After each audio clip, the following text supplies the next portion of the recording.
Assalamualaikum warahmatullahi wabarakatuh. Hello, welcome again to another episode of Productivity Matters podcast, a podcast where you can find strategies, innovation tools, and ideas that drive productivity across sectors in Malaysia. I'm Shazlina Zakaria, your host for today, and we'll be discussing on a topic that might sound a little bit serious, but believe me, when you blend behavioral sciences with public service transformation, it'll be more interesting. And today, the title is called Behavioral Nudges for Better Public Service Outcomes. And how is it possible? You may have heard policies, incentives, and what about simple tweaks in design or communication that may influence your decision making without enforcing them? So, more so, to make this topic more interesting, we have with us today Puan Hartini Othman, who is a certified productivity specialist of MPC. Puan Hartini Othman, Assalamualaikum. Waalaikumsalam, Princess. Welcome to the show. And Thank you very much. Thank you for joining us. Yeah, thank you. My pleasure to have, to be here today. Okay, so before we begin, perhaps you can introduce yourself to the viewers up there. All right, thank you, Puan Shazrina. Okay, I'm Hartini binti Othman. Yeah, currently I'm the associate or a consultant tag along with Malaysia Productivity. And as been mentioned by Puan Shez just now, I'm one of the certified productivity specialists. Yeah, and I'm supporting a lot of public transformation services at the national level, and of course, the main goals or ultimate goals is to bring up the national level productivity. And before this, basically, I was with the industry, having a very broad, I would say, experience, right? It was 20 years, 23 years Wow. to be That's so exact, yes, with the industry, mainly with the telecommunications company, where I have go through the journey from a local organizations to a regional organizations as well as a global organizations. And after that, I moved to another industries, electrical and electronics, also one of the MNCs. All right, Philips Lighting, so-called, and I'm in charge of the quality service and as well as the regulatory compliance for Malaysia, bring in all the electrical and electronics into Malaysia. And now I'm having a full-time involved in supporting the government into transforming the service, including using the behavioral insights approach, because I think this is a very, very good combinations to bring up our public services as well as policy reforms. Okay. In short, Puan Hartini is a certified productivity specialist, or we call it CPS, who has been assisting a lot of public service organizations out there in implementing practical human-centered improvements in service delivery. So that leads to the basic question of our topic today. Yeah. Okay. What is, we understand that the viewers up there might not be familiar with behavioral nudges. Okay, so can you explain what is behavioral nudges, and what is the difference, or what are the differences between these nudges and the traditional policies or regulations, as we are all aware? So please, Puan Hartini. Okay, sure. Okay, perhaps nudges is, nudge approach, or what we call nudge, is quite new to Malaysia, Malaysia, yeah. specifically public organizations or the government and all that, right? Nudges mean we are giving a choice, right? We are giving a choice. We architect the choice for people to make decisions, right? And it's not a force, or it's not a what do you say, a Program. yeah, is a force for people to actually make decisions, or for example in the public services is a public policy and all that, right? Where we are giving more choices based on how they live, based on their lifestyles, based on who are they. So we are giving a choice. We are not forcing them to actually follow our policy, right?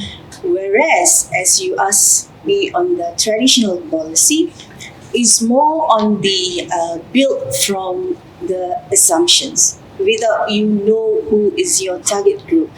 And normally it's kind of, I would say, a force in a policy that you force people to comply, but you don't understand from a context perspective whether they can really comply or not. Depends on what is the behavior, what is the perceptions and all that. So that's two different. It's more flexible or subtle, I should say.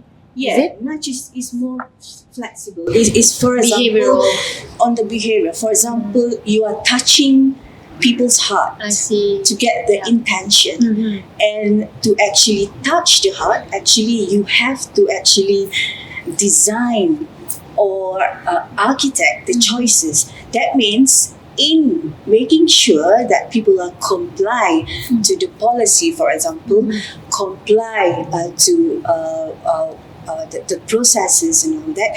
So you should have an options. And you are not forcing them to follow just one. For example, as well, if you want people to actually use, for example, now we go to the supermarket and all that, they don't supply the plastic bag and all that. So the way you nudge is actually you charge the plastic bag, because it depends on the behavior of the people. Because for some people, 20 cents is cheap, Yeah. and they just pay. Right. But for some people, 20 cents It would be, matters. yeah, the cost is matters. Even now, if you go to the supermarkets, they have varieties of plastic bags and all that, and you have to pay. And some people, and with these choices, people make decision. So in fact, from a research perspective, it increased what we call it, we are promote sustainability in green green sustainability and all that. So it increased about 70% of the people are not using the plastic bag anymore. So they recycle. They use the recycle bag. So it's sort of influence them, right? Influence in making them. the decision. Yes, in Okay. making a decision on their choice. Rather than you force them. Rather than we force That them. is traditional. Yes. So we are saying that this is more of psychological effort or initiative. Yeah, that's Yeah. true. That's In- true. Okay. So we are actually, we are actually, as I said just now, we are touching their heart. We are giving options. You make decision. Right. So, but the ultimate goal from the government is to promote green sustainability. Okay. So it does it apply to only public sectors? No. Or behavioral nudges? No, BI should apply for everyone. Everyone. Not only in public services, in private sectors, even home. Okay. So we are focusing on the public sector, Yeah. right? So from the context of the public sector, okay, what do you see nudges particularly effective? That being adopted in public sectors, especially we know that there are some organizations that have limited resources. So, but we want a big impact. So, Alright. how do you see behavioral nudges plays the Can role help. here? Yeah, can help. Alright. I think this is a really good approach, and it has been proven. I mean, for example, especially from the Europe side, and of course one of our neighboring countries, Singapore, and as well as Australia, has been proven that BI is actually an effective tool. And back to your questions just now, how it can make an impact from a public perspective with a limited resources and all that. So, BI approach or behavioral science, they call, or behavioral insights, commonly in Malaysia we call behavioral insights. It's the same thing, right? It's the same Najis thing. and BI And are the same. it is under the same umbrella. I see. So Okay. some called behavioral economics and Okay. all that. So how it does its effectiveness is most, or I would say overall interventions from the BI, or the solutions that we made from the BI, is a low cost intervention. So you don't really need a high cost, for example, to set up a program, awareness program and all that, outsides and all that. You can just use the website, so the social media and all that. So that helps a lot from public service effectiveness. Perhaps you may need a different, I would say, methods or a different intervention, but as it's low cost, or sometimes it's not incurred cost at all, right? For example, if you for example adjust some context from a website perspective to make it more attractive, so that doesn't really incur cost, and it doesn't really incur how I would say, it's not incurred. It doesn't really use a lot of resources there. So you have saved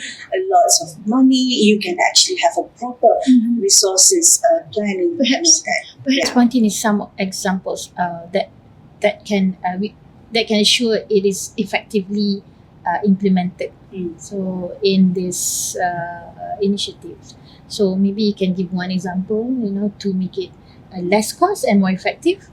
Okay. From your experience. Yeah, I can give perhaps two examples that I have been involved in before with this project. And first is for the Ministry of Health, right?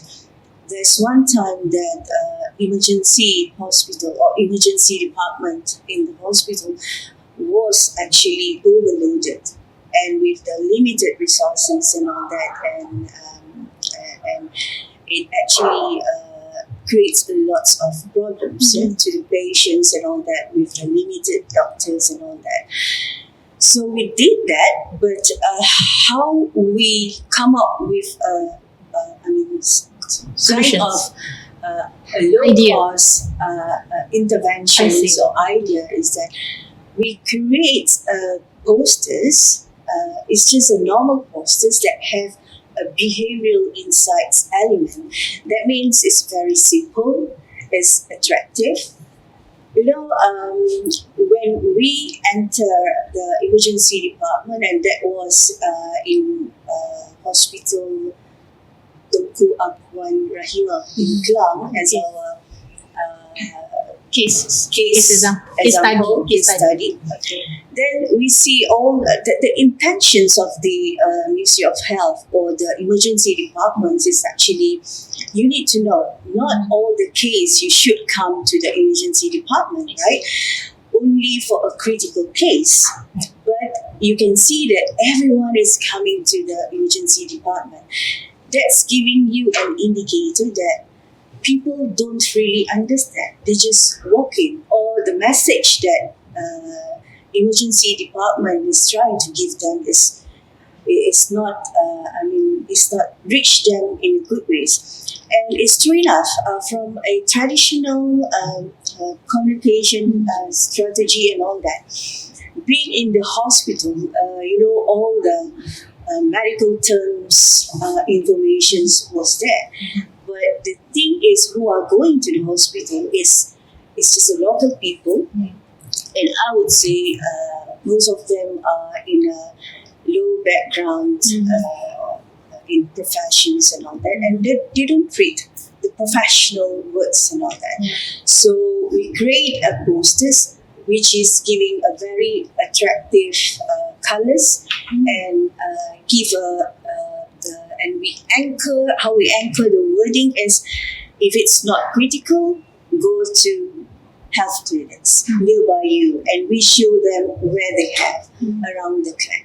So, and and it's not giving a lot of cost, and it's not giving a lot of efforts or use of resources. You just create a little poster. nudge Yes, just a little through nudge. the poster. Yes, with the attractive posters and with the message that is using behavioral insights I and see. yeah, Okay. and Have to have a skill or creativity in designing, or do you have ideas to The influence, intervention. of course, psychologically that can influence people or your target group, right? yes. Yes, you say it very right, because we have to actually understand who are your target Target audience, groups, right? target audience. Mhm. So you have to have an evidence. This is where behavioral insight. Sorry, I forgot to tell earlier that behavioral insight is actually an evidence-based intervention or strategies. Yeah. Okay, and as a certified productivity specialist, okay, you have been trained to analyze workflows, bottlenecks, and optimize the limited resources. Okay, so how do you ensure that BI, okay, behavioral insights, fit into these toolkits? And how can it suit to the other organizations out there, especially the public service sector, because we are focusing on public sector. So what is your thoughts on that? Okay. Most of the time, I would say it's not a traditional way. It's in a normal ways. Of course, I mean, if you talk about the productivity, is of course is about the efficiency, right? It's about the efficiency. People are talking about the systems, the process, and all that, right? And for example, being trained on the CPS and all that, there's lots of methods like Kaizen, where you are looking at the system gaps, process gaps, and all that. Yes. But bear in mind, what you think is tagging along to that systems is people, Yeah. is behavior, right? So to make it more effective and to make it more, how to say, much approachable, actually it should have a combinations of behavioral or attitudes perspective, because from there you need a motivation, you need a commitment, Yeah. and you need all those good attitudes towards the systems. If you make some improvement on the system itself, but the people working on the system is not motivated to use that, or it's very difficult for them to use it, what do you think? Yeah. So these combinations from a system perspective, where the theory of CPS or productivity specialists were taught in combinations of the behavioral insights approach, is a very good combination to actually have more value added into the improvement process or the productivity improvement. For example, in Singapore, 100% of their government agencies is already using behavioral insights. And Australia, Australia, their government is into adopting into full behavioral insights. Yeah. Because it's have been proven that the combinations of the behavioral approach and the policy is giving a very big impact. In fact, in the efficiencies, what we want to achieve, the productivities, and of course in saving the cost and etc. Right? So, like yourself, okay, because we understand from what you have explained, okay, we understand that there are many ways and there are many ideas or creativities that we can use, okay. Like yourself, what are you comfortable with, or what kind of approach that you would follow to design a behavioral insights to nudge people, yeah, for example, right from identifying issues right from the beginning to the outcome or measurable outcome. Yes, of course. I mean, we have in fact, in CPS, right, in productivity specialists, or how we were trained, or actually, we have tools, or we have a methodology how we come up to that, right? See. We find out the problem, what is the problems, and what is the gap, how should we solve that, and what and how, right? For example.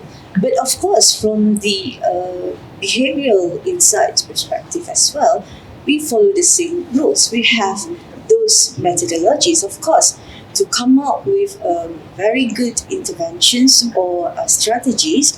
We need to actually identify what is the problem. Is that behavioral issues there? Why they can't follow the policy? Why the process cannot be done in a proper way? What is the issue there? What is the real behavioral gaps there?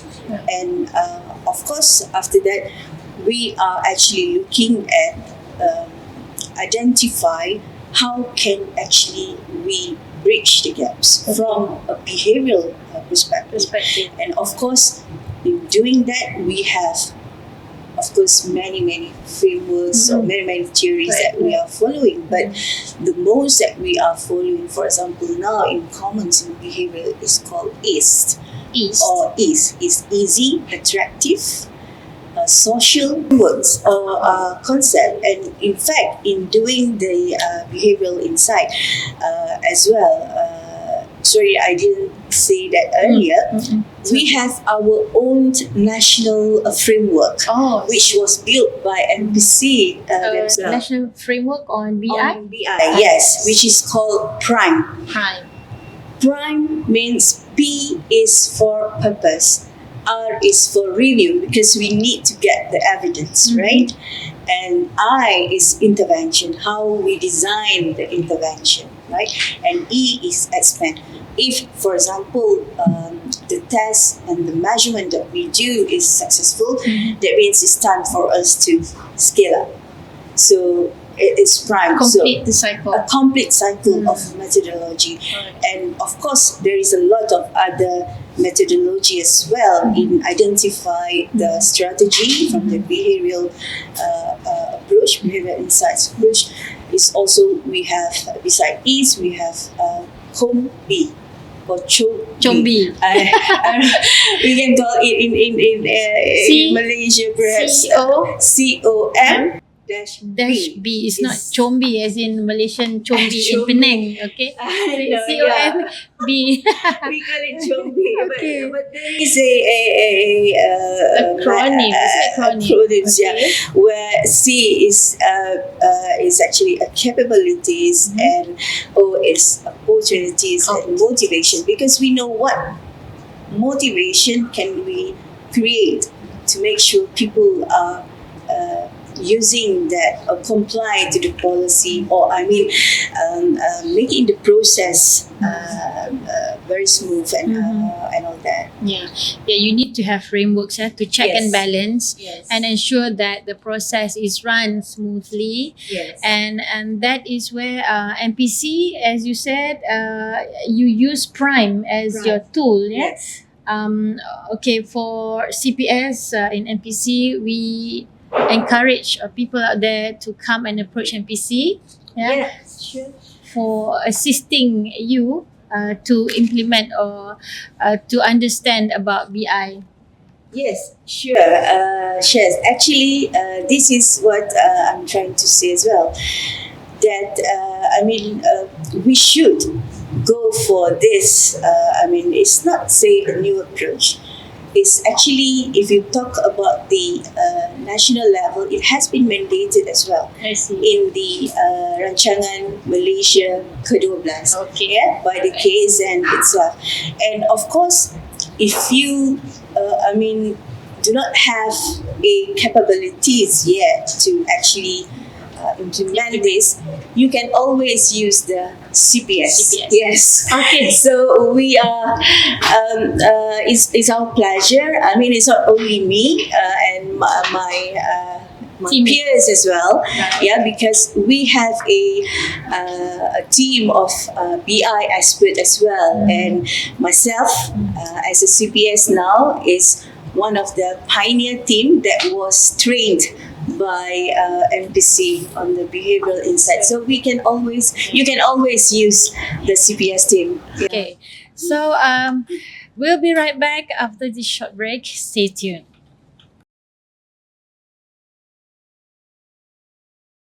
Hi, hello, welcome back to the Productivity Podcast, Productivity Matters Podcast. So we are here again with Puan Hartini Osman, one of our CPS specialists. We are talking about behavioral nudges in public policies delivery system. So next question we're going to ask Puan Tini is, okay, despite of the success implementation of behavioral insights or behavioral nudges. So I'm sure there are challenges. Okay. So what are some of the common challenges or misconceptions in public service policy? Of using behavioral nudges that you know. Yes, because when we create a nudge, it's actually we are giving options, right? So we architect, say, or we design an options, and some people thoughts because this is back to traditional thinking of how the policy making is, Yeah. right? So people thought we are manipulate because it has nudge. It could be a positive framing. Mhm. It could be also negative framing. For example, you want to actually promote health in non-smoking and all that. Okay. And you may say, you smoke, you will die, for example. Some people think that is manipulating of, using the words Mhm. and all that. But that is sometimes is built based on how people live or the targeted group lifestyle, for example. Sometimes we need to use that framing. And in short, for example, if your target group is actually from a lower level background, sometimes you have to be harsh to make sure that, it actually touched your heart. Oh, yes, we cannot smoke, for example, right? But if you go to the background with professional background, so it doesn't matter. You just say We can accept. They can accept it. Yeah, Very well. very well. So this is the challenge that we see when doing this intervention of strategy, where people think we are trying to manipulate a lot of things, and it's a lot of job because you have to actually make a context of intervention based on the norms. For example, if you want to create a promotion on the cashless that I said, for example, in the small town, in northern part of Malaysia perhaps, you need to speak northern language, speak Utara, Bahasa Utara. If you go to Kelantan, then you may need to make the communication as awareness in Kelantanese, for example. And sometimes it's perceived as, oh, there's a lot of things to do. Whereas this is something a strategy which can actually, perhaps can guarantee you compliance after that, right? Okay. So most of the time, that is the challenge from a concept, from a thinking, or from a mindset from a public service organization as well. Yeah. Other than that, I think from a people or from the community, I think they just don't really think that way. What they see is that really touch my heart? For example, to create intention for me to make a decision. Mhm. Yeah. So do you think it's really effective, by using these nudges? Or because, as you said, there are people out there, they are hardcore people, they are easy going people, So how do you see the effectiveness of doing nudges in this kinds of approach, by understanding them? Other than that, maybe like data, or you need other than study, behavioral study. Of course, yes. The data is very important elements in behavioral insights Yes. approach as well. Of course, some of the statistic and all that depend the nature of the cases, right? For example, if you back to the Ministry of Health and the emergencies and all that, yes, of course, you need a data from a statistic perspective.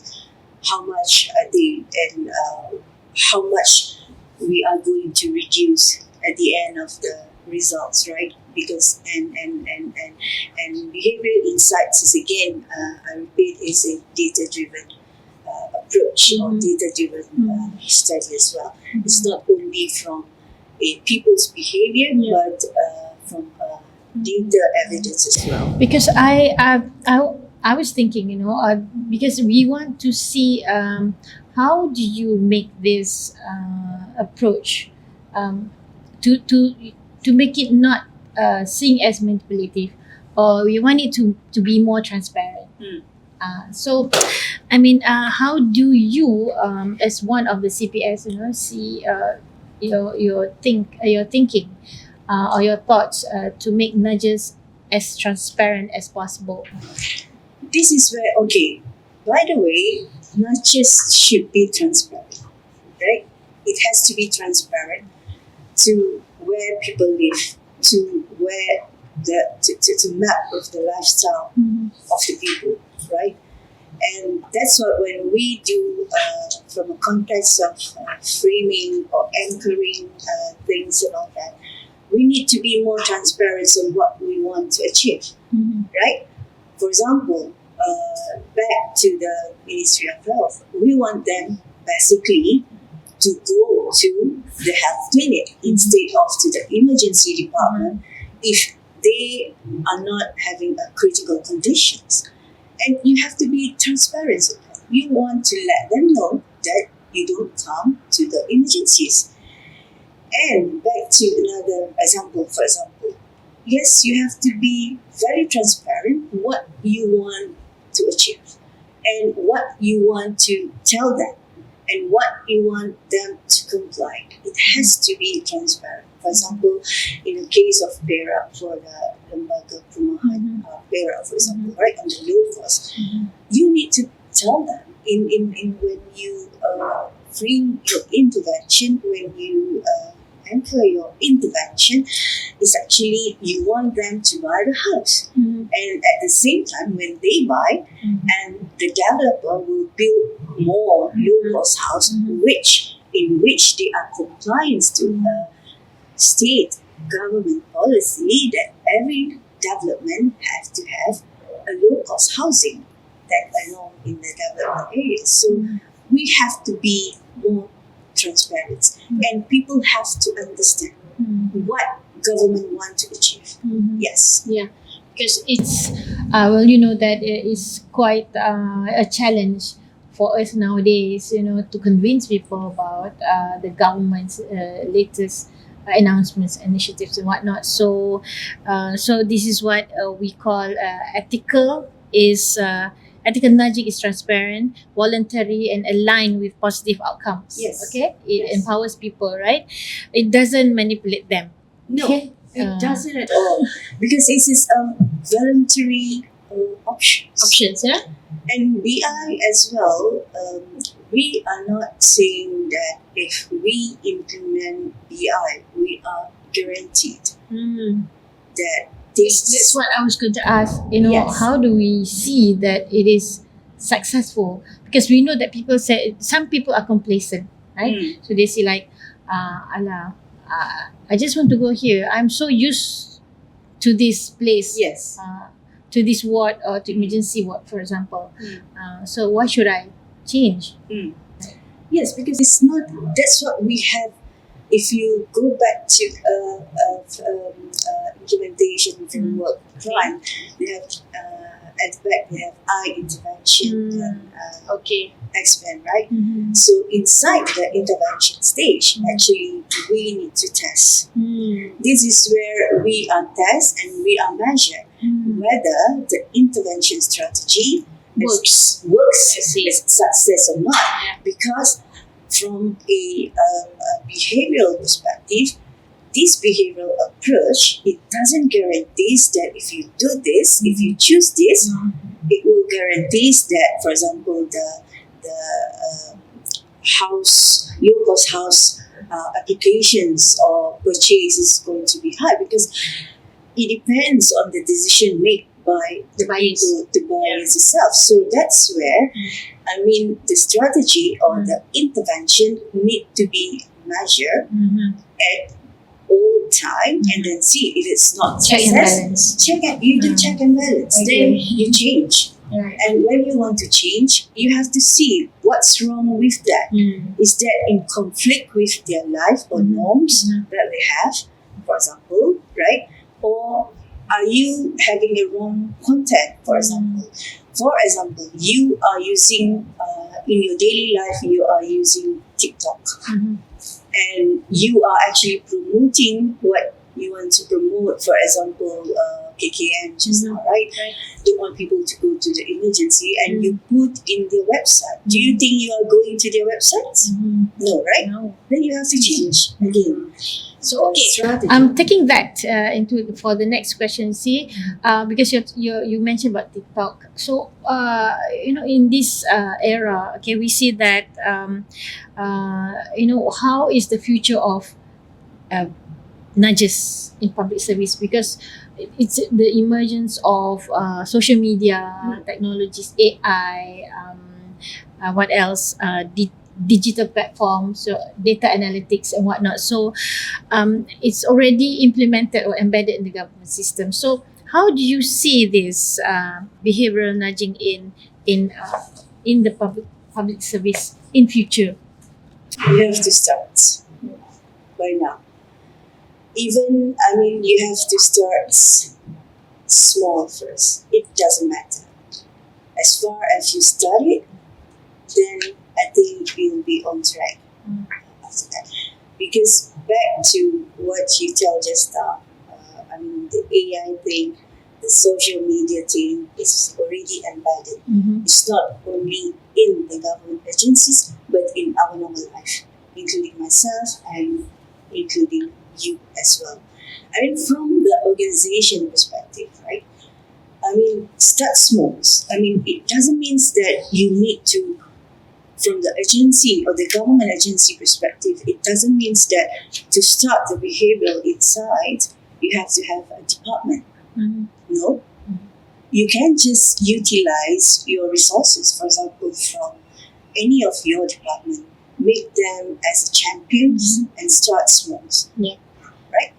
I mean, if you go for a QR, for example, if you go for a promotions in the social media, for example, right?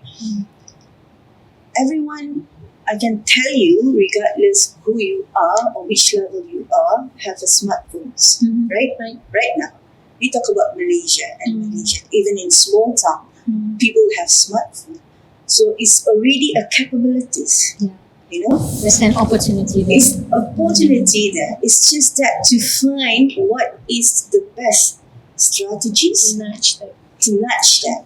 It's just that. So I would say it's time now for the government agency to start with the behavioral insights. And of course, if they don't have the capabilities, again, I would say the CPS team can help. I mean, in terms of building the capacities and all that. Yeah. To facilitate and To guide. facilitate and guide. Yeah, that's true. Yeah, we can help. We can start small and then upscale. Right. And you can actually train the resources and all that. And I believe Yeah. And I believe also because there are challenges as well. Despite the success of technology adoptions, social media and whatnot, of course there are setbacks like through social media as well can jeopardize the process of convincing people. So Mm. what's your thought on that as well? I mean, jeopardizing. What you mean by jeopardize? Jeopardize or disrupt disrupt the initiatives or the efforts of us having to convince people or nudge people about new announcement or new approach that the government is promoting now. Promoting. Yeah, so for example it can be they can use social media to uh, put on negative perceptions Mm. on the initiatives that have been announced. Okay. Okay, so your thoughts on that? Yeah, of course, yes, because you deal with peoples and all that. I mean, if you put that on the social media where it's an open platform and all that, so-called, I think what we call it now, there is a term of netizens, right? They have a Jabatan netizen. netizen. I know this is Call not it. an easy question, but this is just your POV point of view. Exactly. Because I think this is something where we thought about a quality principles, or I mean, when you deal with people that you will get, it's not Okay. always positive or Mm. negative. Mm. It's not always positive. Right. It could be negative and all that, right? And this is the thing how you can handle them in good ways. For example, if they are too negative, for example, right? Back to a quality policy, you should be able, as a specialist in services, you should handle them to counter back what they say is not right. And this is something that we want to achieve. So you're saying that we go back to the drawing board. Exactly. Go back and So that is why we need the framework. Yes, okay? Prime exactly. is essential. Exactly, and make them understand. Sometimes, guess what? Because when we deal with people, it's all about perceptions, right? Even you write a very nice words, nice quotes, but people will perceive differently. But how you handle the perceptions, right? And you go back to okay, the motivations value of that, how you handle these situations. Wow, Puan Hatini has passed the test. We can see the qualification or the how she is qualified in attending or dealing with distractions, and how we can use Prime or the frameworks in ensuring the smoothness of implementation of especially behavioral nudges. Is not easy. It's not easy. Ah. It's not easy. When you deal with peoples, I mean, there is a quote, it's much better for you to deal with things or products in the organizations rather with people. Because if you have thousands of people, you will have thousands of perceptions or thousands of thoughts. Yes, because they are human beings. Exactly.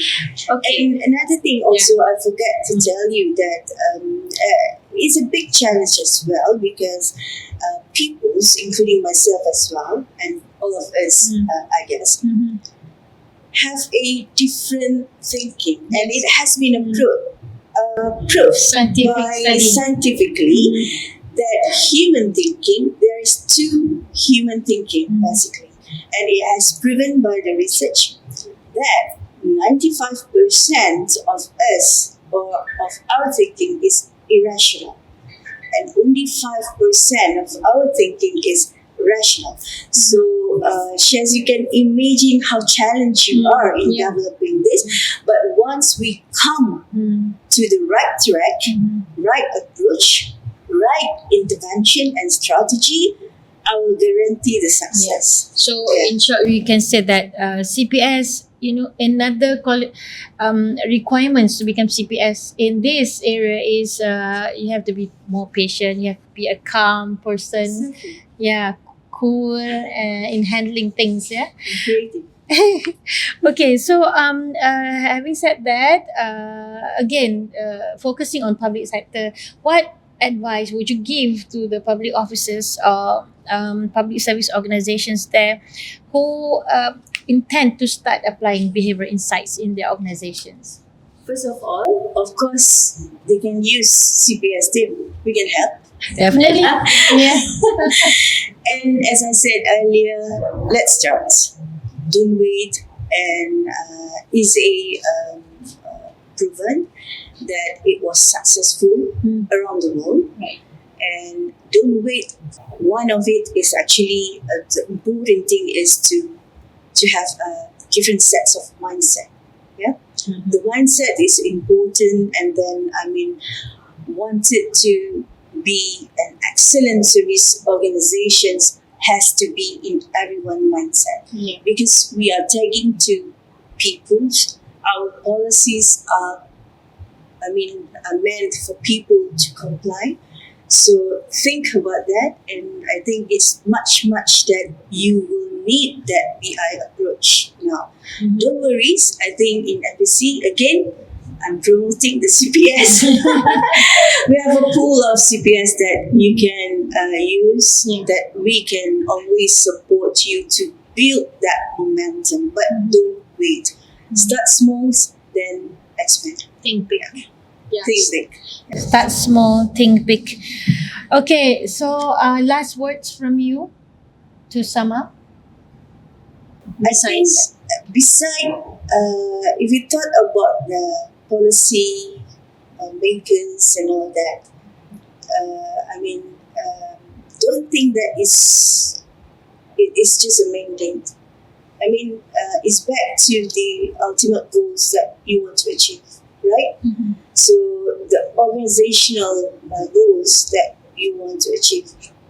I think if you look at from that perspective or shift your mind towards that, I think you will need the behavioral insight approach. And we have all the tools that we can help you, especially in MPC. We have our national framework set for crime, and we have the CPS.